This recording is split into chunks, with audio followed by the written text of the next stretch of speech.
So this is an exercise that again utilizes your relationships with others to help you improve your own self-love.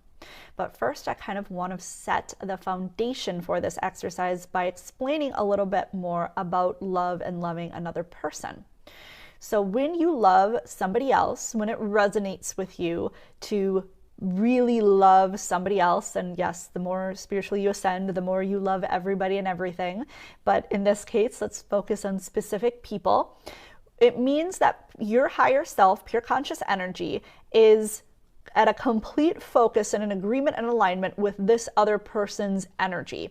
It aligns, there's no resistance, and that doesn't mean we can't see where people need to improve and we just think that they can do no wrong, but we love them in spite of all of that. We truly love them. That in itself is a merging of energy. And if you love someone, you value their beliefs and their opinions. It doesn't mean you agree with them, but you have a value for them.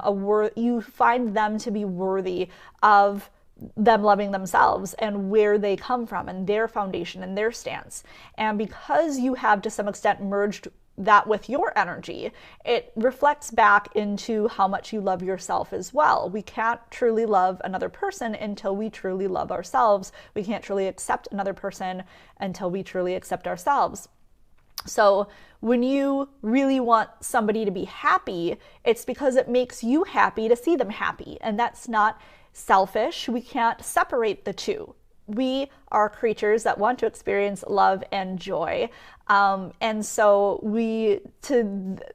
getting over this, for something to be truly selfless and truly love, it has to be selfless. And so it's this like sacrifice. Oh, I'll prove my love by, this person, I hate something, so I'm going to do it for them because they'll know how much that I love them because they know I don't like this. So maybe, you hate the ocean and your partner, your spouse loves the ocean. So you buy a cruise on the ocean because they'll know how much it means to you for them to be happy because you're going to be miserable. Like that's not love. There's a lot of limiting beliefs. There's a lot of bad programming that goes into that. So it's natural, it's healthy for you to want to be happy with somebody else's happiness, for you to share joy. And we will sacrifice them we'll sacrifice for them because we want them to be happy. So, you might go without something because you really want your child to have something. And there's a joy in doing that. We're more than happy to do that because of the joy that somebody else gets. And again, it doesn't bother us to make those sacrifices, or maybe a little, there's still a loss with it, but it's okay because of how happy that person is and how much love you're sharing. So when we truly love somebody, we respect them, their opinions, and their beliefs, and we hold them in high esteem. And so for this exercise, I want you to think of 3 to 5 people that you absolutely love unconditionally. They could be family members, spouses, children, friends. I mean, you can't imagine your life without this person. You just love them so much. And if they say something, you really take it into consideration. Even if you don't agree with it, you will give it thought. So with those people in mind, take the first person and think about how much you love them, how much you want them to feel their own worthiness, how much you want them to value and respect themselves for all the reasons that you do. And then think about how much love that person has for you.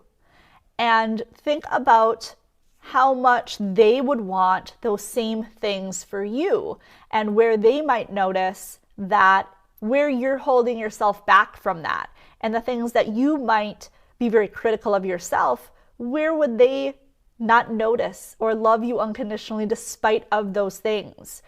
What this exercise does is really help us shine more love onto ourselves through using somebody else's point of attention of pure conscious energy, looking through that field into ourselves from a place outside of our own ego, and to be able to have a little bit more grace and compassion with ourselves, and to also really value that love that we share with another person and how that can help support us. And so all those things you see in yourself can sometimes be washed away, whether maybe it's your physical features, I want to be thinner and I want to be taller and I want to have a whatever, this, that, and the other. And you start looking at yourself through the eyes of your child. Do you think it matters to them? Maybe they're 4 years old. Do you think it matters to them if mommy has an extra 10 pounds on them? Or how big her nose is, or what her hair looks like, or any of that makes any difference to that child? No, they want mommy to be happy. They want mommy to love herself. They don't want to see mommy crying in the corner because, she regrets eating a piece of chocolate cake for dinner for somebody's birthday. So by doing this exercise, it can just give us a little bit more perspective and also feel and share that space with our loved ones of the love we share together, which is always beautiful, but that love for ourselves as well.